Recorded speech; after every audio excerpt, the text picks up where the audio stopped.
Hello guys, welcome back my YouTube channel. दोस्तों, आज हम लेकर आए हैं आप सभी के लिए क्लास 10 का अपवर्तन टॉपिक है हमारा। अपवर्तन हम पढ़ेंगे प्रकाश का, किस प्रकार अपवर्तन होता है, आपको अपवर्तन समझ में आएगा कि नहीं। ये यदि आप इस वीडियो में एकदम अंत तक देखेंगे तो मैं गारंटी कर सकता हूँ कि आपको अपवर्तन समझ में ज़रूर आएगा। तो इसमें बहुत ही मैं सटीक भाषा का प्रयोग करूँगा जो आपको बहुत आसानी से आपके दिमाग में बैठ जाएगा। तो यहाँ पर देखिए प्रकाश का अपवर्तन। तो देखिए, जब दोस्तों क्या होता है कि जब प्रकाश की किरण, जैसे कोई प्रकाश की किरण है, जब वो एक माध्यम से किसी दूसरे माध्यम में जाती है। अब माध्यम यानी दो चीज़ की होता है, एक सघन हो गया, एक विरल होता है। और सघन या विरल माध्यम क्या होता है, जैसे कि जो सघन होता है वो कांच की तरह मतलब ठोस आकार का होता है, और जो विरल होता है वो वायु की तरह होता है, द्रव की तरह होता है। ये सब हो गया। तो यहाँ पर देखिए, जब प्रकाश की किरण एक माध्यम से दूसरे माध्यम में जाती है तो आपने जो मतलब उसकी जो सीधे लाइन पर, आप जानते हैं कि जो हमारी प्रकाश होती है वो स्ट्रेट लाइन में गति करती है। तो जब सीधे जाने के बजाय वो थोड़ी सी झुक जाती है, यानी थोड़ी सी जो इधर उधर है वो हल्का मतलब थोड़ा सा मुड़ जाती है और सीधा नहीं जा पाती है। तो यही हमारा प्रकाश का अपवर्तन कहलाता है। यहाँ पर हमने डिफिनेशन लिखा है, जब प्रकाश की किरण किसी एक माध्यम से दूसरे माध्यम में जाती है तब वह अपने मार्ग से विचलित हो जाती है। प्रकाश के इस विचलन को ही प्रकाश का अपवर्तन कहते हैं। यह हम डायग्राम के माध्यम से समझा देंगे आप सभी को। देख लीजिए डायग्राम यहाँ पर देखिए। यहाँ पर हमारा जो किरण है,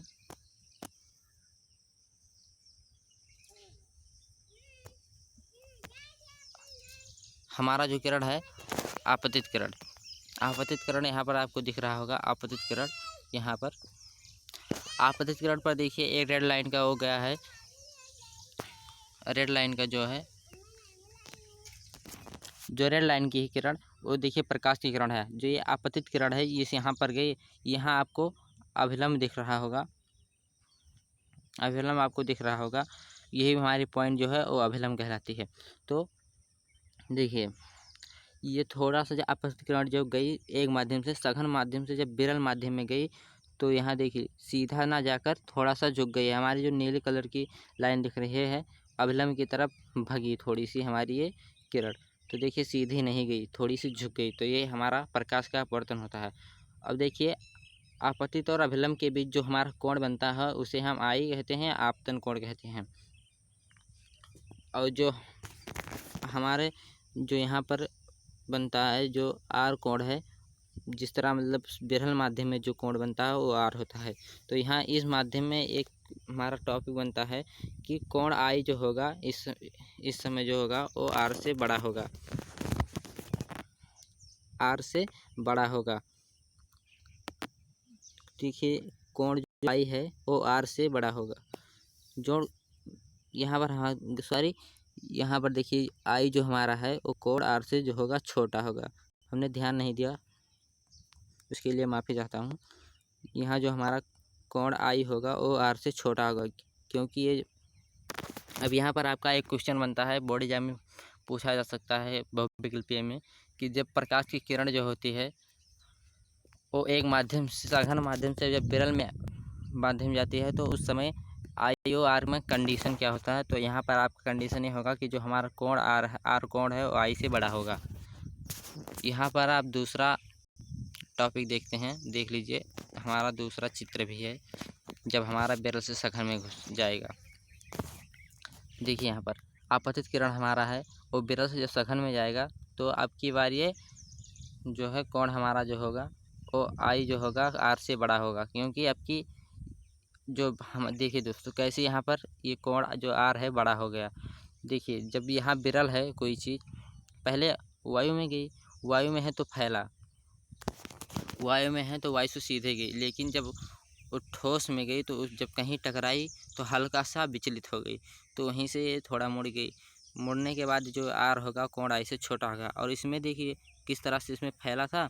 तो जब हमारा ठोस से जब गई सीधे, तो जब वायु में पहुंची, वायु में हम सघन विरल में वायु ले लेते हैं, तो जब वायु में पहुंची तो आप जानते हैं वायु फैलता है। तो जब ये किरण उस वायु में गया तो उस थोड़ा फैल गया, तो इसलिए हमारा कोण आर जो हो गया वो कोण आई से बड़ा हो गया। दोस्तों आशा करता हूँ कि आपको समझ में आया होगा। तो हम आप वीडियो को आगे बढ़ाते हैं। यहाँ जो कोण आई है वो आपतन कोण होगा और जो कोण हमारा आर जो होगा वो अपवर्तन कोण होगा। इसे आप लिख लीजिए कॉपी में बने। मैं भी नोट बनाता हूँ, पर ये नोट मेरा नहीं है। कोण जो इसमें जो अपतन और प्रवर्तन कोण वही है, इसमें भी एक ही बात है। आप देखिए यहाँ पर आगे देखिए, जब प्रकाश की किरण सघन माध्यम से विरल माध्यम में जाती है तो अपने मार्ग से विचलित होकर अभिलंब से दूर हट जाती है, परंतु जब प्रकाश की किरण विरल माध्यम से सघन माध्यम में जाती है तो अभिलंब की ओर झुक जाती है। हमने अब डायग्राम के माध्यम से, आप समझ रहे हैं, वही हम यहाँ पर लिखा है, वही आप देख लीजिए। देखिए और आगे हम पढ़ते हैं। अब जो हमारे प्रकाश के अपवर्तन का जो नियम है हम पढ़ते हैं। प्रकाश के अपवर्तन के हैं हमारे दो नियम हैं, हमारे परावर्तन के भी दो नियम हैं और इसके भी वही नियम है, बस थोड़ा सा अलग है। यहाँ पर देखिए, आपतित किरण और अपवर्तित किरण, जो हमारे अपवर्तित किरण होती है और अपवर्तित किरण होती है और अभिलंब, तीनों जो होते हैं एक ही बिंदु पर एक ही तल में होते हैं। देखिए हमारा ये किरण जो है अपवर्तित हो गया और ये हमारा अभिलंब हो गया, और जो हमारा आपतित किरण और अपवर्तित किरण है, ये तीनों जहाँ होते हैं एक ही तल में होते हैं। एक ही तल में है ना, आपको समझ में आया होगा। अब देखिए किन्हीं, अब यही हमें यही आता है, पेपर में बहुत बार पूछा गया स्नेलन का नियम। तो किन्हीं दो माध्यमों के लिए अपवर्तन कोण कीजिए। किन्हीं दो माध्यमों के लिए, जैसे सघन से विरल और विरल से सघन, उसमें क्या होता है, यही दो माध्यमों के लिए अपवर्तन कोण की जाए तथा अनुपात आपतन कोण की ज्या और अपवर्तन कोण की जो ज्या होती है उनका जो अनुपात होता है एक नियतांक होता है। इस नियम को स्नेल का नियम कहा जाता है। स्नेल का नियम किसे कहा जाता है, तो आप यही बताएंगे कि नहीं दो माध्यमों के लिए आपतन कोण की ज्या और अपवर्तन के कोण की ज्या का नियतांक अनुपात जो होता है वो समान होता है। तो यही हमारा स्नेल का नियम, इसे आप स्नेल का नियम भी कह सकते हैं। साइन आई बटा साइन आर, ये हमारा इक्वल टू नियतांक जो हमारा स्नेल का नियम कहलाएगा। तो दोस्तों आशा करता हूँ आपको ये वीडियो बहुत पसंद आया होगा और इतना गारंटी से कह सकता हूँ आपको अपवर्तन सही समझ में आया होगा। और दोस्तों यदि आप हमारे यूट्यूब चैनल पर नए हैं तो चैनल को जल्दी से सब्सक्राइब कर लें और बेल आइकन को प्रेस करना मत भूलें। तो यदि आपने हिस्ट्री का भी तैयारी कर रहे हैं तो हमारे वीडियो में जाकर डिस्क्रिप्शन लिंक में लिंक दिया है इसका, आप इसे हिस्ट्री पढ़ सकते हैं वहाँ से। तो दोस्तों यहीं पर हम अपना लेक्चर समाप्त करते हैं और वीडियो को यहीं पर रोक देते हैं और आशा करता हूँ आप सभी को समझ में आया होगा।